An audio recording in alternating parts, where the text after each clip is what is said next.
આજે હું તમને એવા આશ્રમના દર્શન કરાવવાનો છું કે જે આશ્રમની અંદર જ્યોત અખંડ 1000 વર્ષ કરતાં પણ જૂની જ્યોત ચાલુ છે અને એ પણ જો તમે ગીરમાં ફરવા જતા હો ને તો જગતિયા ધામમાં જરૂર જજો. જગતિયા ધામમાં તમે જાઓ ને ભાઈ તો આ શેઠ ઝઘડુશાનો આશ્રમ છે. અહીંયા હરસિદ્ધિ માતાનું મંદિર છે.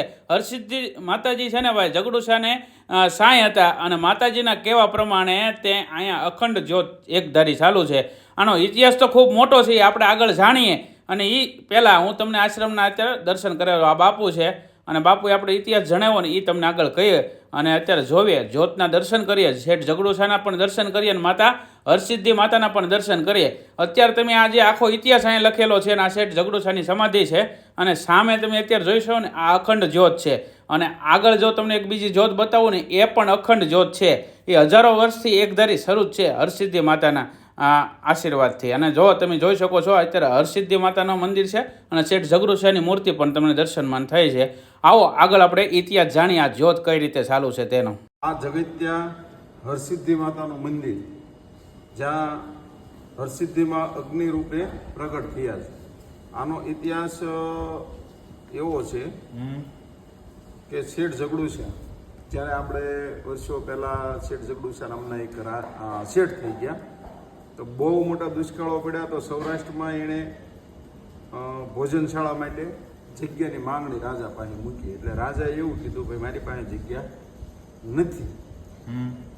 એટલે શેઠ ઝઘડુશાને હરસિદ્ધિમાં સાક્ષાત હતા, જેવી રીતે શિવાજીને માં ભવાની હતા એમ. એટલે એણે હરસિદ્ધિમાંને વાત કરી કે ભાઈ મારે ભોજનશાળા કરવી છે તો જગ્યા નથી. તો કે કાંઈ વાંધો નહીં, સવારે રાજા પાસે જાજે તને જગ્યા મળી જાય છે. હવે રાજા પાસે જાય એટલે રાજાને જગ્યા આપે. તો એ સમયે અહીંયા બધો દરિયા કિનારો હોય તો શેઠ મૂંઝાય કે ભાઈ હાલો આપણે જગ્યા તો મળી, હવે રસોઈ કરવા માટે આજે બધું ગેસ એટલે કે બળતણની એટલી બધી જરૂરિયાત 365 કાંઈ જ પૂરી કરવી. એટલે માતાજીને ફરિયાદ કરી. એટલે માતાજીએ એવું કીધું કે ભાઈ તું તારી રસોઈ ચાલુ કરી દે, હું અગ્નિ સ્વરૂપે પ્રગટ થાય છે, તારી રસોઈ પૂરી થાય એટલે હું ઉપર આમ કરીશ હાથ એટલે હું બંધ થઈ જઈશ, કોઈ વસ્તુને બાળીશ નહીં, દજાડીશ નહીં. આવું માતાજીએ આશીર્વાદ આપ્યો. હવે આપણે એનો લાઈવ ડેમો જોવો. બરાબર કે ભાઈ આ પતરાનો ડબ્બો છે. આ ડબ્બો છેલ્લા 5 વર્ષથી આમનામ છે. 5 વર્ષથી કમસે કમ, વધારે હોય તો અલગ વસ્તુ છે. 5 વર્ષથી હું આવું છું. હવે તમે વિચાર કરો 5 વર્ષથી એકલી અગ્નિ ઉપર ઉભેલી વસ્તુ તમે પકડી શકો નહીં. પહેલી વાત તો સતત અગ્નિ 365 દિવસ ચાલે. આની ઉપર રસોઈ બને, આની ઉપર શા બને, આની ઉપર બધું જ બને. બરાબર. હવે આપણે આને સાઈડ મૂકી દેવી. હવે આ ડબ્બો આ એક સામાન્ય તમાકુના પતરાનો ડબ્બો છે. જે પતરું આવી રીતે ગેસ ઉપર 5-10 મિનિટ, કલાક, 2 કલાક એટલે લાલ થઈ જાય. આ મેં તમને વાત કરી એમ આ ને આ બધું 5-7 વર્ષથી તો હું જોતો આવું છું. બરોબર. ત્યારથી આ ડબ્બો આમના છે. લ્યો આગ વહી ગઈ. આ અગ્નિ બંધ થઈ ગયો. આ લ્યો આ ડબ્બાને હવે તમે પકડો, કેટલો ગરમ છે. જે તમારી ચામડી બાળી ન શકે એટલો ગરમ છે. કોઈ નુકસાન બીજું નહીં થાય. હવે આપણે જોઈશું આ અગ્નિ ચાલુ હતો. હાથ અડાડો, અડાડો.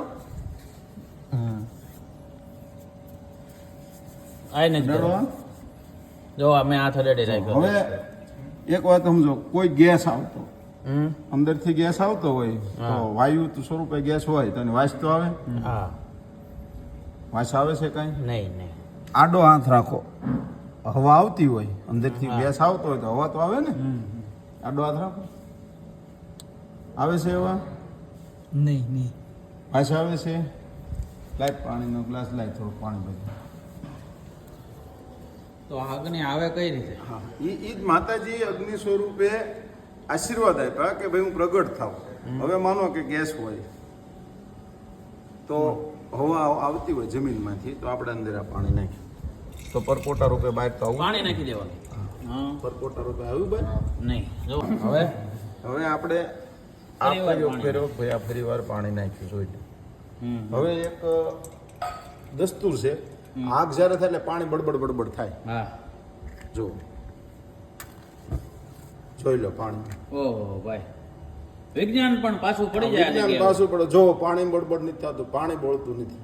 પાછો હાથ ફેરવી નાખો તો પાછું અગ્નિ વહી જાય. હવે હાથથી તમે અગ્નિ બંધ કરી શકો છો. કરો, દીવાનું નથી એમને આમ હટ. ઓ ભાઈ, પાણી જોવો તમે એમના છે પાણી નમનું છે. હા. છે છે ઓ ભાઈ, જે લોકો અત્યાર સુધી એમ આમાં વૈજ્ઞાનિકો પણ પાસે. હવે આપણે એક તો સાબિત થઈ ગયું ભાઈ ગેસ નથી, નહીં એર નથી. નહીં હવે આ માતાજી સ્વરૂપે પ્રગટ થઈ અને આ જે માતાજીએ વરદાન આપ્યું ભાઈ હું ફક્ત ને ફક્ત પકવીશ રસોઈ, કોઈ વસ્તુ બાળીશ નહીં. એક્ઝામ્પલ આ પાણી છે તો આ પાણી એટલા તાપમાં બળી જવું જોઈએ, ચૂમ ચૂમ ચૂમ ચૂમ કરી છે આમના નકબત. ઈ છે પણ પછી ત્યાં જે લાગે હવે- છે ઈ ગરમ નથી થતી. હવે આ જે છે તમે અગ્નિ બંધ કરો હાથથી, હમ. કોઈ પણ બંધ કરી શકે. જોઈ લો એટલે આગળથી અગ્નિ લઈ લીધી, એટલી સ્પીડથી છે બરોબર. બંધ હું જ કરી બંધ કરું આગળ.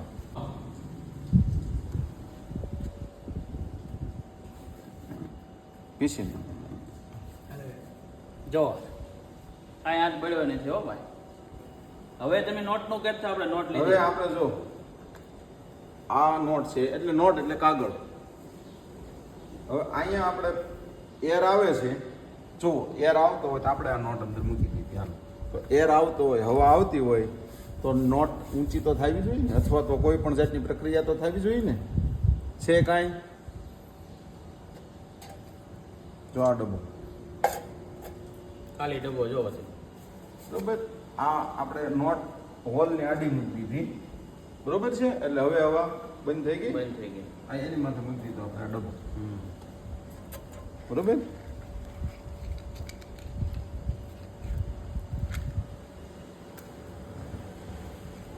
આ માતાજી પ્રગટ. હવે નોટ હળગશે નહીં. જો ઓકે લ્યો. વાહ ભાઈ વાહ. જો કોઈ એમ કહેતો કળયુગમાં આમાં છે કાંઈ નહીં. જાદુ નથી. આ જે છે આ તમારી સચ નજર છે સામે છે. માતાજીનો. હવે આમાં કાંઈ તમારા સવાલ હોય તો પૂછી શકો છો. જો નોટ એમનું છે. હજી વાર ફરી વાર જોઈ લો. નોટ છે, અંદર ગેસ આવતો હોય તો મેં નોટ ઉડવી જોઈએ, હેલવી જોઈએ. આવો નજીક આવો તો આપણે નોટે બતાવી દઈએ ક્યાંય બળી નહીં. કાંઈ ગરમે થઈ હોય તો જોઈ લો. નહીં નોટ એકદમ. હવે આપણે આ રીતે નોટ મૂકી આવ નહીં આમ આમ જ રાખી છે. આમ આમ છે. ઓકે લાવો. આ લો મૂકો તમારા હાથથી. જો આપણે આ મૂકીએ છીએ. લાવો દીહવાળી આ મને લો, મારવા દેવળ, દો. તમારા હાથે કરો. લ્યો જો આ અગ્નિ સ્વરૂપે પ્રગટ.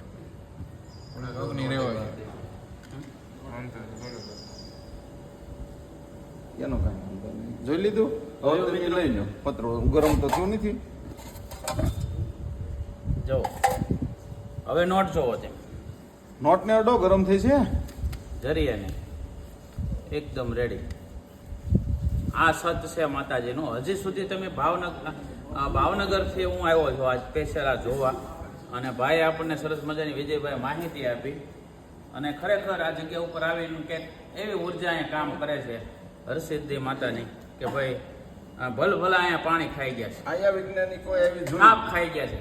ગેસ હોય, આની માથે રોટલા પાસે આની માથે જ રોટલા બને, આની માથે શાક બને, આની માથે ચા બને.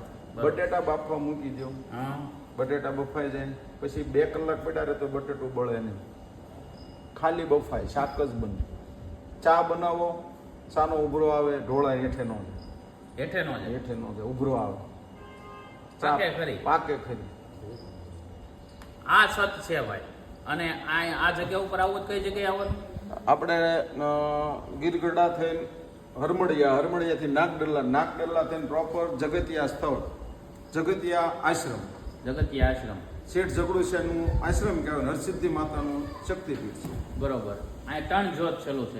અગ્નિશ્વર આ જ્યોત આપણે માતાજીની લોકોને કોઈ એમ ન થાય કે ભાઈ અંધવિશ્વાસ છે, કોઈ એના ખોટી માટે. લોકવાયકા છે, એ બતાવવા માટે થઈને આ જ્યોતને આપણે બંધ કરવામાં આવે છે. બાકી 3 જ્યોત અહીંયા અખંડ છે. આ જ્યોત જે છે એ અખંડ જ્યોત છે, જે ક્યારેય પણ બંધ થઈ નથી. બરાબર. પેઢીઓની પેઢીઓ આપણે વહી ગઈ હજી બંધ થઈ નથી અને કરવામાં આવી. જો આ સ્થળનું મહત્વ, જો આ વર્ષોથી આ રહેતો છે, આ કયું ગરમ છે તેમ પકડો હાલ. કોઈ વસ્તુ બરાબર. હવે જો તમે ગીર ગઢડા જતા હો ને તો ત્યાંથી એકદમ નજીક થાય છે, 15-20 કિલોમીટરની દૂરી ઉપર આ જગ્યા આવેલી છે. એકવાર જરૂર જજો. અને હજી જો તમે ડિટેલમાં વિડીયો જોવો હોય ને તો 2 દિવસ પછી આપણે આ વિડીયો મેકવાનો જ છે, બાપુ વારે જે સત્સંગ થયો ને તે. ચાલો તારે ફરી મળશું. જય હરસિદ્ધિ માતા.